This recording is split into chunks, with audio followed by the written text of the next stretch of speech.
गोवा के मुख्यमंत्री डॉक्टर प्रमोद सावंत ने पणजी में फाइड वर्ल्ड कप 2025 का आधिकारिक लोगो और एंथम इट्स योर मूव दिलेर मेहंदी द्वारा गाया गया लॉन्च किया। लोगो गोवा की सांस्कृतिक जीवंतता कल्चरल वाइब्रेंसी को दर्शाता है, 3 रंगों में हरा, लाल और पीला। यह विश्व कप उत्तर गोवा में आयोजित होगा, जहां 23 साल बाद ग्लोबल शतरंज भारत में लौट रहा है।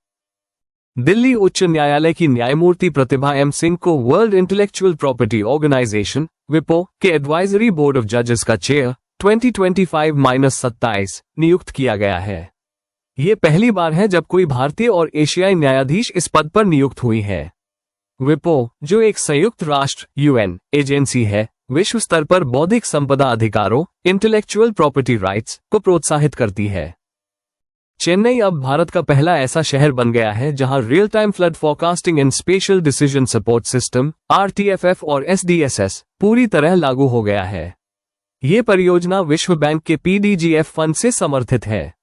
ये शहर अब शहरी बाढ़ प्रबंधन अर्बन फ्लड प्रिपेयर्डनेस का मॉडल बन गया है। भारतीय सेना इंडियन आर्मी ने 25 भैरव बटालियन स्थापित की है, एक नई विशेष कमांडो इकाई एलीट कमांडो फोर्स जो सामान्य पैदल सेना रेगुलर इन्फेंट्री और विशेष बलों स्पेशल फोर्सेस के बीच काम करेगी। हर बटालियन में 250 जवान होंगे। यह विचार ऑपरेशन सिंदूर मई 2025 से प्रेरित है। भारत को एशिया प्रशांत ब्यूरो ग्रुप का वाइस चेयरपर्सन फिर से चुना गया है, यूनेस्को के 10वें कॉन्फ्रेंस ऑफ पार्टीज COP10 में पेरिस। अजरबैजान को अध्यक्ष चुना गया, जबकि ब्राजील, जाम्बिया और सऊदी अरब ने अपने अपने क्षेत्रों से उपाध्यक्ष पद संभाला। जालंधर के ओलंपियन सुरजीत हॉकी स्टेडियम में 42वां संस्करण शुरू हुआ, जिसमें 12 टीमें भाग ले रही हैं, जिनमें Indian oil Mumbai, Indian navy Mumbai और RCF कपूरथला शामिल है। ये टूर्नामेंट लीग कम नॉकआउट प्रारूप लीग कम नॉकआउट फॉर्मेट में खेला जा रहा है।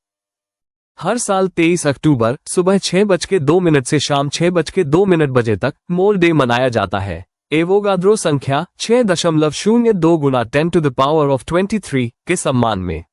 इस वर्ष का थीम है मोल एसेक पार्क। इस दिन वैज्ञानिक अमेदेओ एवोगाद्रो 1776-1858 के योगदान को याद किया जाता है, जिन्होंने मोल सिद्धांत मोल कॉन्सेप्ट दिया था।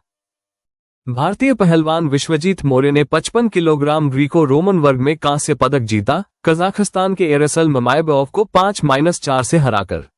ये जीत भारत की अंतर्राष्ट्रीय कुश्ती उपलब्धियों में एक और जुड़ाव है।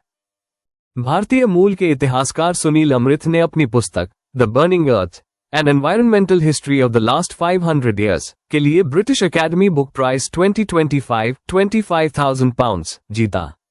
वो येल विश्वविद्यालय येल यूनिवर्सिटी USA में इतिहास के प्रोफेसर है।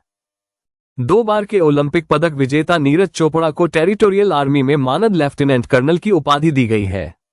उन्होंने 2016 में सेना ज्वाइन की थी और उनके पास अर्जुन पुरस्कार, खेल रत्न, पद्मश्री जैसे कई सम्मान हैं।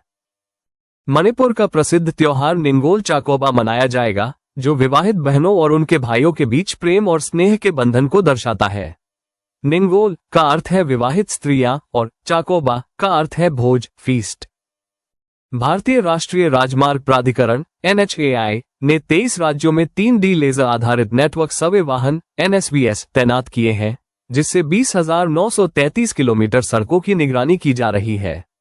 ये वाहन दरारें, गड्ढे और सड़क की अन्य खराबियों का पता अपने आप लगा लेते हैं, बिना मानव हस्तक्षेप के।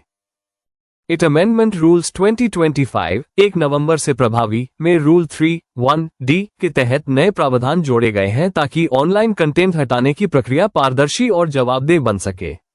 ये संशोधन इट रूल्स 2021 के अद्यतन संस्करण पर आधारित है। केरल को 1 नवंबर 2025 को आधिकारिक रूप से अत्यधिक गरीबी मुक्त राज्य घोषित किया जाएगा। यह उपलब्धि अत्यधिक गरीबी उन्मूलन कार्यक्रम 2021 के परिणामस्वरूप संभव हुई है। घोषणा मुख्यमंत्री पिनाराई विजयन द्वारा की जाएगी। कोल इंडिया लिमिटेड CIL ने IIT मद्रास के साथ एक सेंटर फॉर सस्टेनेबल एनर्जी स्थापित करने के लिए समझौता ज्ञापन MOU पर हस्ताक्षर किए। ये केंद्र लो कार्बन तकनीकों और स्वच्छ ऊर्जा नवाचारों पर शोध करेगा। उपभोक्ता मामलों के मंत्रालय ने वेजिटेबल ऑयल प्रोडक्ट्स ऑर्डर 2011 में संशोधन करते हुए इसे अब VOPPA ऑर्डर 2025 कहा है। अब सभी खाद्य तेल निर्माताओं, प्रोसेसरों और ब्लेंडरों के लिए पंजीकरण अनिवार्य होगा। रक्षा मंत्री राजनाथ सिंह ने लेफ्टिनेंट जनरल राज शुक्ला, सेवानिवृत्त, की पुस्तक civil military fusion as a metric of national power and comprehensive security का विमोचन किया। उन्होंने ऑपरेशन सिंदूर 2025 को सेना, नौसेना और वायुसेना के संयुक्त सहयोग का उत्कृष्ट उदाहरण बताया।